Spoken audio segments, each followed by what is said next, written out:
Pleasant morning to all. Magandang umaga sa inyo. Magandang araw sa inyong lahat. Sumisinag ang ating mainit ang panahon ngayong araw.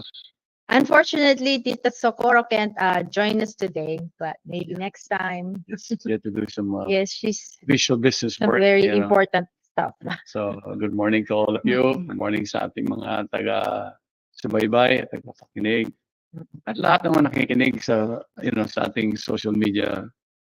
Oo. And salamat naman at our weather is very good today, no? We were expecting a bit of rain, but it's nice and sunny today. Siyempre, bago tayo mag-proceed sa ating pag-uusapan. Ang ating pag-uusapan ay tuloy pa rin. Ang pag-uusapan natin ay continuation from last week about food. Food for all. Food for all. Alalahanin nyo, meron ng mga news na lumabas kamakailan. Almost 64% ng ating populasyon. 64.1% actually. Oo. Food insecure. Food insecure. And this came out before pa COVID. Yeah, before Lalo COVID. na ngayon, Sa panahon ngayon, if they do another data check, ang sabi nila nung panahon na yun, big percentage is malnourished, but yet at the same time, there's obesity issues. Yes, and that's worldwide. Worldwide also, but in our country, kasi pag obesity, huwag nating isipin na yung parang kakaunti lang yan. Hindi, dumadami na. Actually, mas marami pa nga ang obese in the world. Yeah. So, what we need to consider, pag-usapan natin last show na yung mga alternative indigenous food, that's available in our country, that was used by many of our, countryside people, ang mga katutubo. Ito yung mga pagkain nila nung araw na hindi natin napapansin. Ang gandaan sa mga pagkain na yan, una-una, habang panahon nilang ginamit yung pagkain na yan kaya they kept it in their communities. They survived on those foods. And ang tanaw ng ating mga inapas, ang tanaw ng ating mga katutubo, yung kinakain nilang pagkain, yun din ang gamot nila. Yes, oo. Recently nga, nag-attend ako ng webinar by UP Los Baños. It was a very nice webinar and I would like to thank them for this. Meron silang pinag-usapan na maraming underutilized foods. Na ang food na yan, pagkain nga siya, pero aside from giving us nutrients, marami pa siyang valuable contributions to our health. Because these are the type of foods, when they were explaining it, it requires minimal care. Nabubuhay lang sila ng like weeds. Parang on their own sila. Yeah, but yet at the same time, you find foods like this are, kumbaga yung resiliency nila, yung tatag nila. Yung survival traits nila, yung growth traits nila is, it's so ingrained in them. These are the type of foods that we should be actually eating. Natural. High density food to Yes. High density nutrient. Would you like to show the chart? Meron akong chart about fruits na maraming antioxidants. So, tingnan natin, This comes from that webinar I saw. I think it was Dr. Hurtada who brought it out, I hope you can see, mahaba yung listahan niya. Ang pinag-aralan nila, maraming mga fruits sa ating bansa, and nilista nila according to how high the antioxidant content is. Siyempre, yun ang tumutulong sa atin na makapaglaban ng mga pathogens na mapapasok sa katawan natin. They help us stay healthy, They help boost our immune system. Kung nakikita nyo, I hope you can see it, ang pinakamataas sa antioxidant sa kanilang mga napag-aralan ay ang bignay. Ito yung pinag-usapan natin last week. Oo, binanggit natin, ginagawa ang juice. Tsaka, although usually it comes commercially in the form of wine, Pero when you get it fresh, wow, syempre mas mataas ang antioxidant content. Tingnan mo yan, yung bignay, 98. Tapos pag akala natin noon, kasi ang guyabano, supposed to be, ang dahon yan, ganun din. Titingnan niyo yung Saan si guayabano, nasa guayabano? ang layo, 22. Oo, nasa lower end siya. Lower end siya. Pero, Although these are all considered medyo high na nga, pero ang layo pala ng difference, no? nakikita niyo yung pagkakaiba. Yes, so on the higher end, you have bignay, pineapples, Tingnan yung star pinya. fruit. Isa-isa natin. Tingnan Okay, niyo. Yung sige. pinya, for example, yung pinya na nabibili natin kadalasan, galing Dole, galing Del Monte yan sa Mindanao. Mga ini-spray. O kaya, marami rin na tinatanim ng ating mga magsasaka dito sa lugar ng mga Isabela, Cagayan, maraming pinyahan dyan, Nueva Vizcaya. Ngayon, siyempre, pag tinanim siya ng commercial basis, Ako, ini-sprayan yan. By spray. airplane pa. tsaka chemical fertilizers. Oo. Ngunit, pag meron din tayo yung talagang native na pinya, ayun naman, yung pinaka, Yan ang local. yung local talaga. Oo, Ito yung matibay. ginagamit na panggawa ng barong. Yeah, yung leaves niya, ginagawang fiber for our clothes. Oo. So, nakikita nyo, yung mga pinya na yan, ano siya, distinct yung lasa niya. Pag tinabayaan nyo nga, napakatamis din. Ano nyo?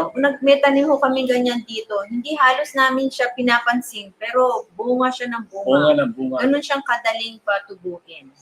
Tapos tingnan nyo, siyempre, ang star fruit, ano yan Yan balimbing. yung balimbing. Oh, Oo. kita nyo? Ang taas Parang din. binabaliwala natin yung mga yan. Tapos yung mangustin, siyempre, alam natin yung mangustin, pero may kamahalan. Oo. Magtanim Pero na lang tayo. Ito kung may yung, lupa. tingnan natin yung kamachile. Naku, hindi na tayo nakakabili basta niyan. Hindi No? kasi rin pinapansin Hindi siya Pinagpuputol, commercial masyado. pinagpuputol kasi yung mga puno diyan sa mga tabing highway anong araw Yes, yan yung pagka summer, ang dami sana Dami noon, sana yung ano. bunga. Ayan ho, hindi lang siya mataas sa antioxidant. Yan po, panglaban sa diabetes. Oo. Very good Proven for na yan. our- Tapos nakita niyo, ika-5 o ika-6, papaya. Yan, papaya. All year round naman halos meron, no? Ang papaya, ano yan, all season fruit yan. Yes. Anytime, you can grow it, protektahan nyo lang, bigyan nyo lang yung mga karapat-dapat na alaga, Oo. and continue to bear fruit. Hindi dapat tayo nawawala ng papaya sa ating mga bakuran. Oo. At saka isa pa, ang papaya, magandang maganda itsura ng puno niyan. Decorative maganda, nga, sa ibang oo. bansa nga, dekorasyon Beautiful yan. siya. Sa atin lang yung tingin natin, parang, papaya naman yan, ba't yung gagawin landscape sa bahay? Di Ay, ba? naku, ang ganda kaya niyan, no? O, tapos meron pang yellow passion fruit. Ang passion fruit, hindi masyadong kilala ng lahat ng Pilipino. Minsan tawag dyan humasa flora. Meron pang akala nila poisonous yan. Pero tingnan nyo, ang taas niya, no, sa antioxidants. Madaling itanim at ang talbos niyan pwede rin ikulay. Ngayon, tingnan mo yung pili. O yan, pili. Marami. Meron din kaming tanim na pili. Hindi po totoo na sa Bicol lang siya tumutubo. Pwede ho siya sa ibang lugar at Tapos, ang tingnan niyo. ganda niya. Tingnan ito isa. Aratilis.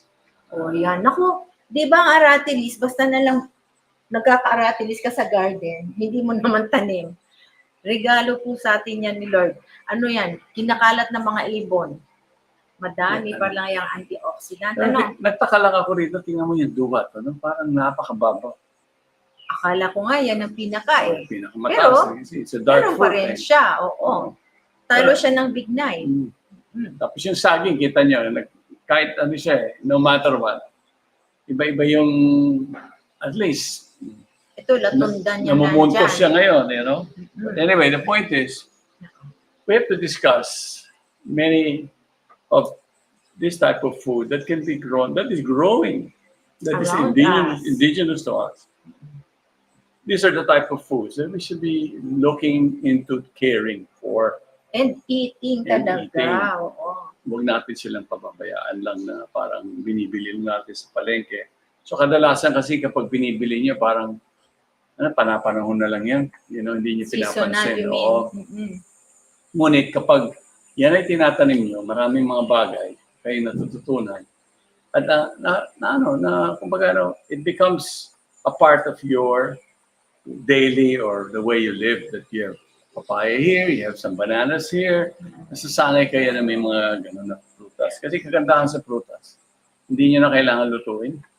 Oo. At saka, ngayon kasi, ang dinadanas natin, pwede tayo magka-food shortage na, mabuti na yung ating kinakain, piliin natin na masustansya talaga para sa atin. Kesa yung ating ginagastos na pupunta sa kung ano-ano lamang na, okay, masarap siya, crunchy siya, pero hindi naman mabuti sa ating katawan. Tsaka may kasabihan dapat ang kinakain natin, makulay.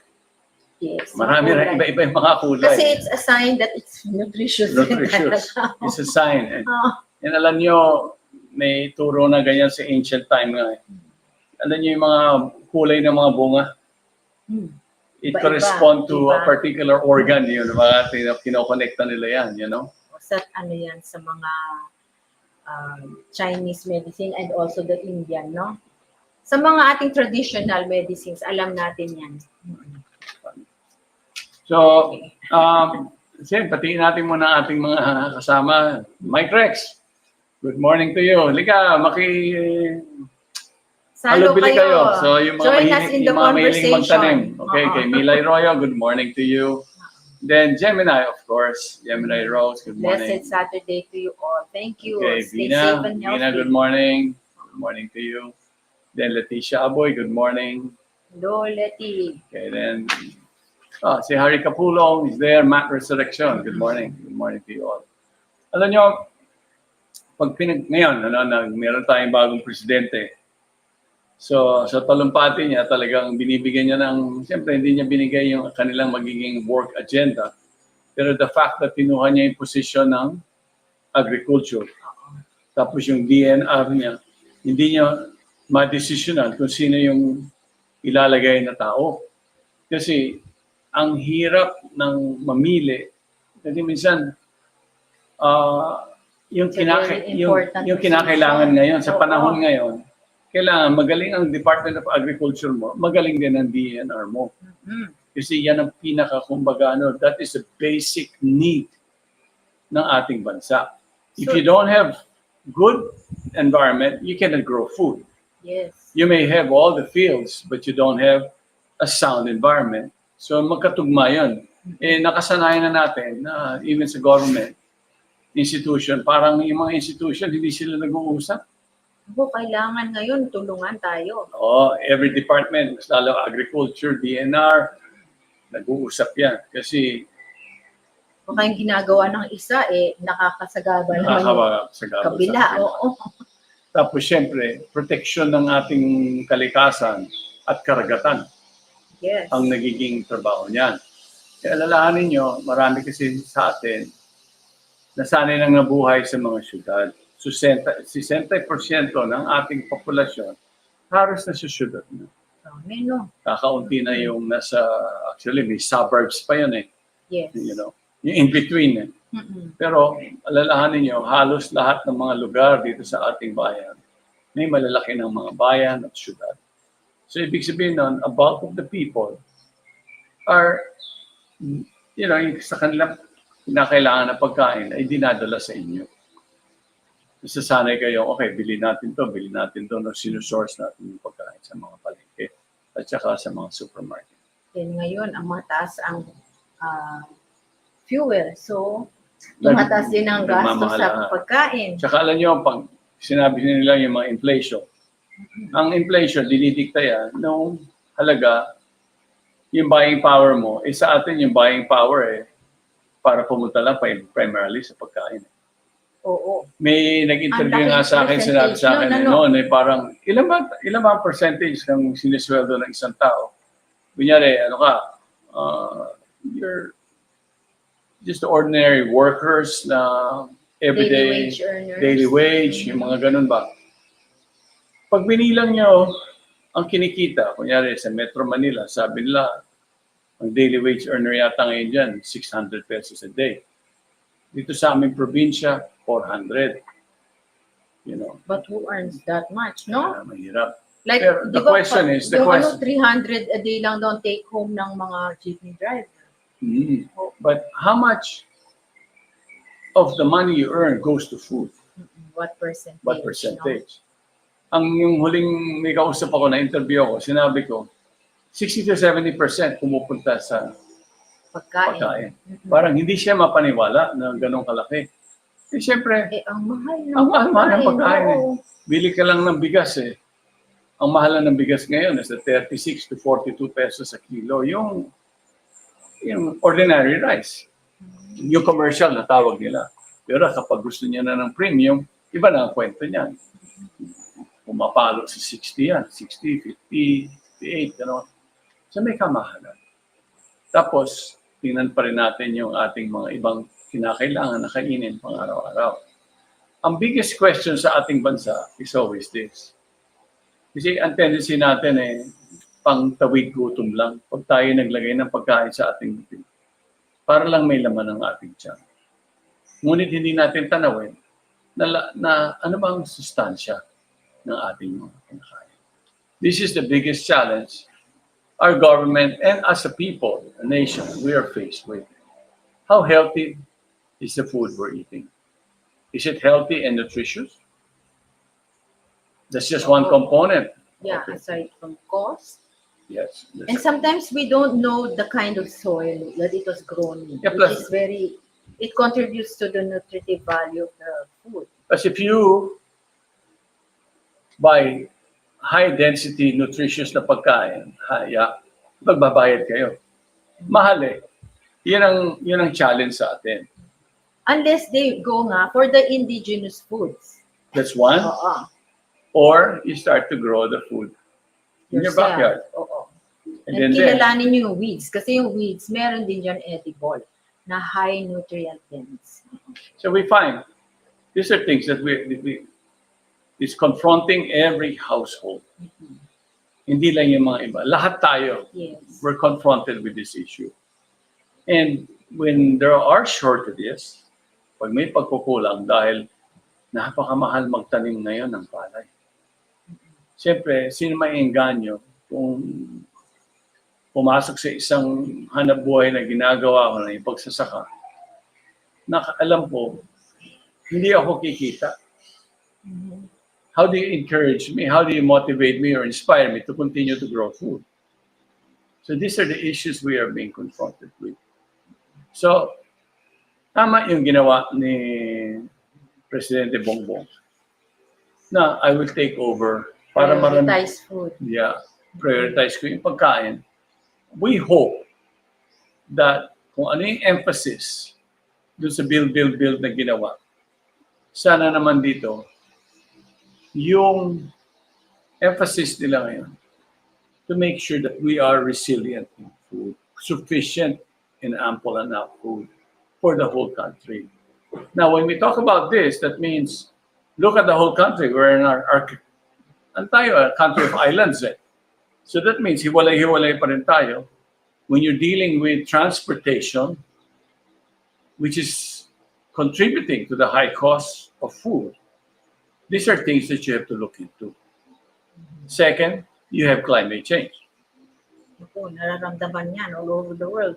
And not only that, every island have a different setting kasi there are 5 types of climate types ang Pilipinas.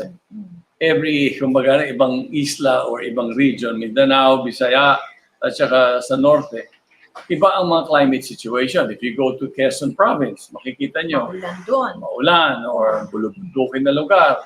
So there are many things that you have to consider as factors. Then if you go along the western coast, that means mainit, Oo, sa atin, sa north, mahaba ang tag-araw kaysa sa tag-ulan. mas dry. Pagdating sa Quezon, mahaba yung tag-ulan kaysa sa Mahangin, tag-araw. You know, mahangin, malamig. cloudy, umakit kayo ng Cordillera, mataas yung region na yan. So it only means may mga factors na kinoconsider. Malamig din doon. Maulan din. Magaling man sila magtanim, pero ngayon, siyempre, naging komersyo yung farmers ng Cordillera. They're making money from growing vegetables. Certain foods. Yeah. Noong araw, they used to grow their own rice and they grew vegetables on the side to supply, for their cash crop. Ngayon, puro cash crop na yung kailangan nilang gawin. So, Konti na lang nagtatanim doon ng bigas. yeah, konti na yung palay. Oo. Meron pa rin sa mga inner areas, no? Yung mga rice terraces, pinupuno pa rin nila yan eh. Kasi mas ideal ang palay sa mga lugar na gano'n. Kesa dito sa Benguet, for example, na mas iba. Gulay. Gulay. Mm-mm. Pagpunta kayo ng Pangasinan, halo. Ayun, maraming may native pagkain gulay. doon. Pag pumunta kayo ng Nueva Ecija, Nueva Vizcaya, ang kagandahan sa mga probinsya na to, food baskets yan. Yes. Noong araw, ang Pampanga, pero ang Pampanga, more of, kasi matubig. Kaya aqua culture ang kanilang ginagawa. Ang Bulacan noong araw was also a producer of food. They still grow some rice Yeah, but there, siyempre no? ngayon, nagbago na ang panahon, mas dumami na ang tao, maraming agricultural areas, naging Nag-iba na yung use of naging land. ano na, yung land use nag-iba na, naging para sa mga tao na. So when you see these things taking place, it has an impact in food security. Now, the tendency is for us to be able to go, kung ano yung pinaka, I call it shortcuts. Mm. We cannot Ang go, madalian. we cannot go by these means and ways. Kasi production of food is a process.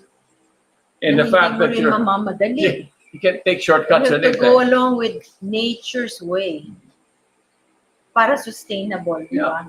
For example, if you grow native rice, most native rice has a growing period of almost mga 105 to 110 days. Okay, mababa yun, almost 4 Yeah. months. The commercial producers gusto nila maiksi. 90 days. Hindi na madali. 90 days ang commercial rice. So what happens is, you take out the good qualities of such varieties of rice. You shorten their growing period. So anong nangyayari dyan?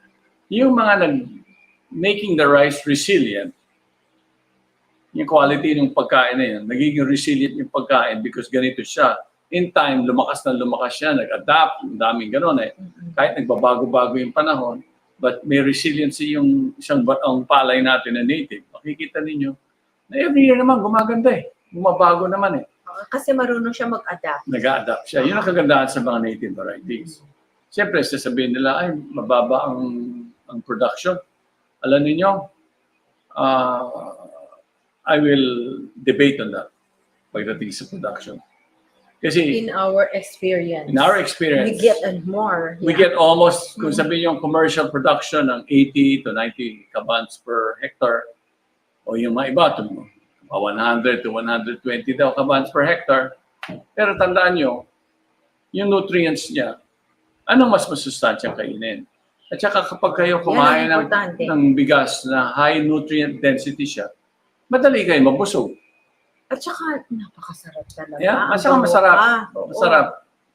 Okay, we have something here from Cat Rex, no? The The destinies of destinies most of of man's most of empires. man's empires and and civilizations were determined largely by the way the land was used. Okay. The The great greatest material resource is land. land. So, we call this now, there's a new movement called regenerative That's from E.F. agriculture. Schumacher, by the way. He was an economist, a popular one, a famous one in the 1960s. And a philosopher as well. Alam nyo, pagdating sa recently, ibang senador natin nagsalita na kailangan regenerative agriculture or transformative agriculture. Ang transformative agriculture, you start to just transform the way you grow things. No? Ang point of view kasi babaguhin na sa mindset ng tao yan eh. From the people who are studying in UP Los Baños to be agriculturists, to be able to give a vision on how our departments of agriculture can be managed. There has to And be the some, scientists and the there as scientists, well. there has to be some changes to transform our agriculture to something that is good to the environment. Regenerative. So No? then you go to regenerative, not degenerative. Yung opposite ng regenerative, degenerate eh. Let's bring back the life into the land. Bigyan natin to ng our buhay agri- yung lupa natin. Kaya yung sinabi nga ni Kat, sabi niya, okay, ganito yan eh. Ang puhunan talaga nasa lupa eh. Ang daming mga lupa sa buong mundo, ang daming mga bansa, talagang they're forced because of their weather patterns and climate. May winter, wala ka nang matanim sa winter. Di ba? Pagdating ng end of autumn, babago na yung pacing. Wala na yung pagkain dyan. So it's mainly spring and summer. Dalawang season lang sila magtatanim. Ibig sabihin na mga 6 na buwan sa isang taon. Eh sa Kailangan Pilipinas, magandang harvest mo. buong taon tayo pwede magtanim eh. Kahit magbago yung panahon, Basta may tubig. mulan ng tag-ulan lang, hindi itanim mo yung mga halaman na Yeah, nabubuhay yun ang sa gusto. tag-ulan. Kamote, malunggay, gabi. Ang dami-daming mga pagkain na halos nabubuhay sa tag-ulan. Tapos, pag dumating si bagyo, meron ka naman magandang Meron may din root crops ka rin. resistant sa bagyo. Oo, marami. Hindi tayo nauubusan dapat. Kung alagaan natin ang lupa natin, no? Pwede yan, tuloy-tuloy. Ikaw Kaya eh. importante talaga yan. I-define natin yung regenerative agriculture. Yes. Regenerative agriculture is simply defined as a process in your agricultural practice where the emphasis is taking care of your soil. Pag inalagaan nyo yung And soil, how do we do that? yung soil biota, tawag. Yan. The microorganism that exists in the soil. Oh, si Francis sabi niya, kangkong. Yan, pwede yan sa tag-ulan. Pwede talaga. Actually, Talino. Francis, hindi lang sa tag-ulan. Meron din, Bagpagkong.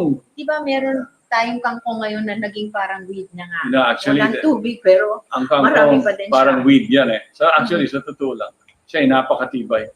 Makikipaglabanan sa damo yan eh. Sa totoo lang. Oo. And then, because it's native, it has those qualities of resiliency. When you talk about resiliency, alam nyo, alalahanin nyo yung mga pagkain na pwedeng mabuhay sa tag-ulan at tag-araw. Yan, kangkong number 1. Yun ang mga makikita yung traits na, uy, resilient siya. Ibig sabihin nun, Mukha siyang masaya kahit kailan. uminit at umaram. At saka isa pa, yung quality ng soil niya. Minsan kahit ordinary soil lang, mabubuhay. Kaya nga, parang ang damo eh. Oo. Parang weeds. Hindi siya mapili, in other words. No? So these are things. Tsaka habang nag-harvest ka, dumadami. Yeah. Lumalago. So sa ating pananaw ngayon, dapat, isa pa, we should not, even ourselves, we should not be, kumbaga, umaasa tayo na ibibigay sa atin lahat ng ating mga pangangailangan. Sa panahon natin ngayon, dapat tayo magtutulungan. Ito nga yung nagkulang sa speech ni President Bongbong, yung kanyang inaugural speech, na hindi niya inakit lahat tayo na dapat makilahok tayo sa kanilang kailangan gawin. Kasi apektado tayo lahat eh. Ang sinabi niya lang Unity. unity. Oo. Ngunit pagdating sa agenda na gagawin niya, Baka wala pang mga detalye. may detalye yun eh. Oo. Kaya lang didetalyehin natin yan. Kasi kagandahan yan, makikita niyo yung vision na kailangan niyang gawin. Tapos lahat tayo na sa baba. Tayo makilahok.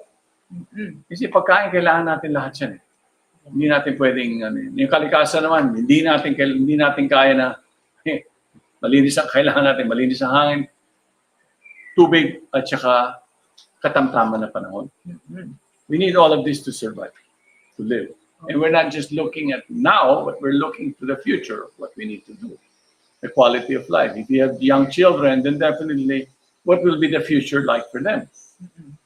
Pagdating sa mga pagkain, kung anong sustansya ng pagkain, ano yung available na pagkain na pwede mong bilhin.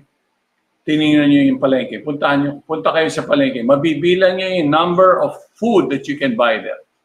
Halos pare-pareho yung binibenta ng mga tindera. Yeah, pare-parehas. And we were in nature. Nature was designed to supply us ample varieties of food. Kasi the more variety, mas kompleto yung ating mga Yes. kailangan. Right? And sa food katawan. for the season ba? Yeah. Seasonal talaga. Seasonal ang pagkain. Tapos, alam niya, katulad ng mga katawan natin, we're given that resilient nature. Okay? Yung mga hindi masyadong malakas ng resistensya, yung immunity nila, sila yung makikita niyo madaling magkasakit, sila yung immunocompromised yung kanilang katawan. Lalahanin niyo, if you want energy, lakas ng katawan, two things you need. You need to breathe right, and you need nutritious food. Then of course, we add all the other exercise Component, all a good those environment. lifestyle, Maraming needs. So, maraming needs. But those are the two basic very important. basic. Oo. Pag nag-exercise kayo, hihinga at gagana yung inyong mga organs efficiently. Nagpo-flow yung energy through Okay. the body properly. Minsan nga, makikita nyo, no, yung mga magulang dyan, may mga anak na may hika. Bata pa lang may hika. Dahil siguro sabihin nila, ay, hereditary yun dahil ako may hika. Oo. Pero minsan sa ano rin yun eh. Environment yun eh. Oo, sa hangin. Masama yung hangin. Alam mo, sa kahit iyo. na may hika, wag lang talagang komplikado kasi but majority of the time, it had to do with their Incorrect breathing. incorrect Oo. breathing. How the breath is developed early. And it starts when they're young. So when you encourage them to exercise, then you will find, kahit na may hika yan, they can still perform. Makikita niyo yung mga mannerisms sa mga bata na may hika. Parang nagkukulang kasi it affects your, pag ang hangin nagkukulang, yung neuro, saka yung sa brain, hindi nagde-develop efficiently. Kaya maraming mga mannerisms sila nakikita ninyo. Ibig sabihin lang no, nagkukulang yung quality of air. Yeah, and also, since we're talking about food, the kind of food that the children eat, those who have asthma, they have to be chosen carefully Yeah. as well. Oo. Especially, ang bata kasi kung pinibigyan natin halimbawa ng allowance, baka ang mga binibili ay mga junk food. Ang mga junk food po, kaya tawag natin dyan junk, marami siyang preservatives, coloring, flavorings na pwedeng i-trigger ang asthma. So we have to be careful what we let them eat. So when we consider these factors, kasi pagdating sa self-care, you have to train each other. Even with your kids, you have to train yung sarili mo. You develop certain habits. Kasi nahawa yung bata in that sense. Okay. They get our bad habits also. So we have to be good examples, no? Now, if we may take a break, I would just like to invite people, no, na Letty is here now. Letty of PAAI, Philippine Acupuncture Association. The clinic of PAAI is now open. No, this is in the same area as the East Avenue Hospital. No? So for some time it was closed because of the pandemic, but now they're open to give treatments. And then also, May bayad ba yan? yeah, meron sa acupuncture, No. no? But there is free. We will also let them know that there are free treatments. Kailan ba? Can you please show them the poster? NADA Philippines is giving free acupuncture, libreng acupuncture treatment. This is in 16, on July 17. 16 and 17, no, at the Most Holy Family Parish in Balik-balik Sampaloc, Manila. Oh yes, in Sampaloc, Manila. Okay, take no? note of this. Ito, libre ha? Yes, No? This is oo. ear acupuncture. Aside from good food, we also need acupuncture to help us balance our health. Okay, thank you. Sige, let's get back to our food. Are there more people we should also greet? Okay, good morning, Thomas. Oo. Okay, good morning, Francis too, Krishna. Si Dasi, good morning. Okay. Then Miguel Vargas, definitely good morning to you, Miguel. And Saldi, our friend, good morning. Lovely and Yeah. Karihan. Okay. Okay, so And Milay, no? ngayon, Thomas. food. Yes. Ibig sa build. Alam nyo, kahit naman sa agriculture, meron silang build din kailangan gawin. Kailangan ayusin nila yung mga irrigation na sistema. Oo. Ay, Wag naku. puro kalye. Kailangan Kasi natin yung yan. build, nalagay sa kalye lahat ang ginagawa. So dapat yung That farm. was very helpful, but there are more things we need. Yeah, yung huwag natin isipin yung farm to market road lang ang kinakailangan. Kasi baka wala naman ng maitanim dahil kulang sa tubig. Isa yun. Tsaka, siyempre, farm to market Ano yung market mo? Ayun na nga, we need the produce. So we have to help those producing food. Also with the post-harvest facilities. Facility. This kailangan. is something. Kasi Post-harvest gano'ng kalaki and nga yung nawi-waste? sa rice daw Oo. between an average of 25 to 38% of the rice is lost. Imagine that, no? From Tapos post-harvest isa pa, we have to Sayang. consider yung land use. Yan talaga importante. Yung land use. Maraming land na ko-convert for commercial or it's or residential. because it's not profitable, it's being abandoned. Yes. Okay, and plus yun nga, because of climate change situation, many of the lands are left not arable anymore. Sayang lang. Hindi na nagagamit. Alam nyo, there are things that we have to really look into and prioritize. May nabanggit nga itong outgoing na Secretary Dar, sabi niya, there's almost, listen to this, 1.1 million hectares of unirrigated rice land. Wow. And alam niya kung ilan ang palaya natin. Noong araw, umabot siya ng 6 to 7 million. Actually, the total land area ng agriculture natin, kasama ang tubo, kasama ang corn, pinyahan, mga orchards. Oo. Umabot yan sa almost 9 million. Eh. Ngayon, yung rice, nasa something like 3.52 million hectares na lang yung sa palay.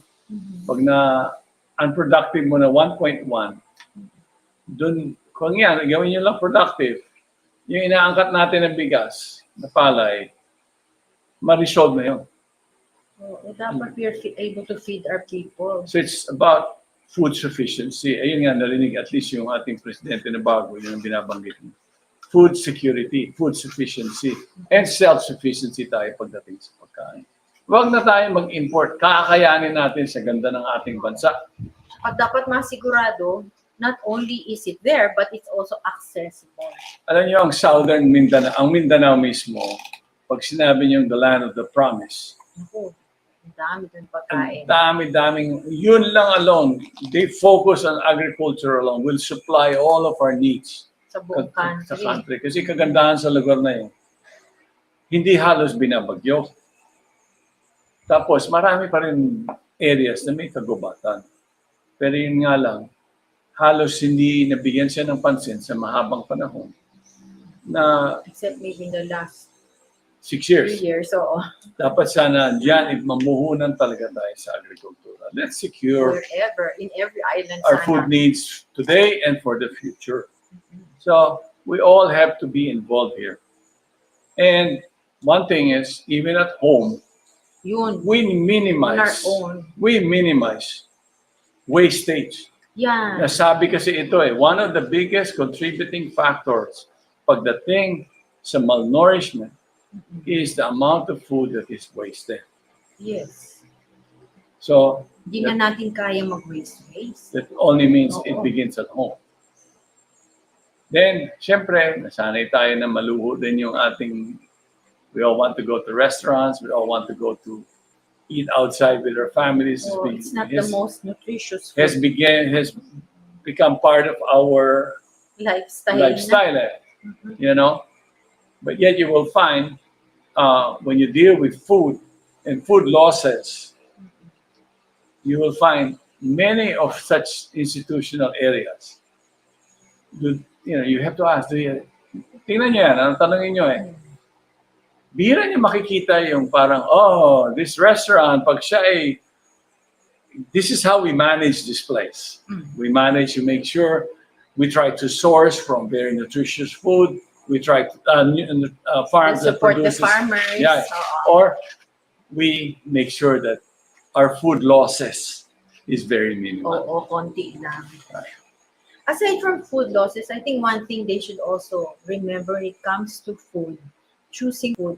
You know, like kami, we promote plant-based food, right? So now, ang dami ngayon nakikita. Plant-based, vegan, ganyan, no? Hindi ho porke nakasulat na plant-based siya o vegan siya, na actually healthy for you. Kasi marami rin. Madami rin, masyado siyang na process. Maraming processed food. Iba pa rin yung whole food na kayo rin ang nagluto, alam Kayo na rin siya ang nagtanim, nanggaling. or you know where it came You know from. exactly what's in it. Hindi yung mga binibiling nakapakete. And it's food for, it's food grown. Kumbaga In good soil. in good Yeah. soil, and By it's people who care about the seasonal environment. food. Kumbaga kung ano yung tinatanim at nabubuhay sa ganitong panahon ngayon, Yun yun lang. ang That's what ideal nature for us, intended intended for us us to to eat eat. during that season. So we should accept the nature's bounty. No? Yeah, we should. We should all consider these points that we are sharing with you. And you try to analyze the amount of food that's eaten by every individual, even in your home. You talk to your family about it. You teach them. You share to them. If you're the father or the mom, look, this is the situation today. And then you take the time to explain to your children, like, we don't need to have, so many types of food that you need to process, you need to cook, you need to do so many things about it. And it's all bought in the supermarket. Yeah, and it's all in plastic. Ay, naku, There's so many factors that we as a family, you as parents, can talk to your children about. yeah. Get them involved in growing Yeah. something, kahit maliliit na pots lang. This is what is known as transformative agriculture. It means that it has to be inclusive. It Yan, lahat involves kasali, pati bata. children, everyone in the Even si community. Lola can help Lola, with these Lolo, things, Mama, growing Papa, food. everybody should be a part of this way of life. Now, pangalawa, we should all have to consider that whatever we grow, kasi if you're growing it on a personal basis for your family's needs and for your needs, obvious ba, it has to be nutritious and healthy. The pangatlo, it has to be good and sustainable, that it's good to the environment. Kung ano man ang ginagawa ko, hindi ako nakakahadlang at naninira ng environment. Katulad and pang-apat, sinasabi nila, transformative agriculture means it has to be innovative, right? Yes. Yung approach ninyo, baguhin nyo, huwag kayong madala lang na, okay, ito na, ganito ang sistema ng agriculture natin, tsaka ito ang gagawin natin. 50 years ago, yun ang decision natin. We never considered that the population was going to grow by 3.5% every year. So, when that was being planned 60 years ago, yung ERI, what do you call this rice program, na Masagana 99, that means 99 kabans per hectare. Alam nyo, we did not project. We were not paying attention to these numbers, that the population is going to grow. This is one problem that we are faced with today. Climate, you have climate issue, you have Big issue. the degenerative agriculture, sinisira mo yung All the kalikasan old mo. practices that destroy things. Kasi unang-una, yung ganung process agriculture, sinisira mo yung klima. So, Oo nga eh. paano natin Vicious aayusin cycle to? siya. Oo. Oh, so Tapos- here, can we read this bigay na comment ni Kat Rex, ha? Kat used to work for DA. Yan. Okay, ikaw na magbasa. Sabi niya, agree po ako sa inyo na need irrigation for rice. Yes. No need irrigation. According to statistics, We need irrigation, yes. 2,500 liters of water is needed to produce 1 kilogram of. Rough rice. That means, Ang ano dami, pala, no? palay pa lang yun. Puro tubig talaga itong rice. Tayo, hindi Archipelago tayo. hindi tayo katulad ng Vietnam or Thailand na may Mekong River na galing sa Himalayas, kaya maganda ang kanila rice production. Oo. Sa atin, hindi nga eh. Oo. Kaya nga pinopromote natin, yung mga iba naman na pwedeng itanim na hindi ganun kagrabe Oo. ang need for the water, like at like. Like, No? kamote. Mga staples yan eh. Ibalik natin ito. Napakabuti pa naman mga pagkain na yan. So anyway, naubos na naman nating panahon sa ating mga taga-piniginig. Magandang umaga po sa inyong lahat. Make sure you have a happy weekend. And bago tayo lahat umalis, nagkakaroon na naman ng dami ang ating COVID. Oh yes, please reminder, no? Huwag natin kakalimutan, hindi pa po tayo nakakaahon dyan. Saka yung every variant is Iba. quite different. Kaya minsan huwag tayong aasa na meron na akong bakuna, kung hindi sundan natin yung mga health protocols. Tsaka lalo na itong mga dalawang bagong variant sinasabi na ang kanilang symptom is sneezing. So mas lalong makakalat yung virus, no? Mag-ingat tayo. So mag-iingat tayo sa inyo lahat. Okay, Ingat masagalang tayo lahat. weekend sa inyong lahat. Thank God you for bless spending and your thank time you. with us.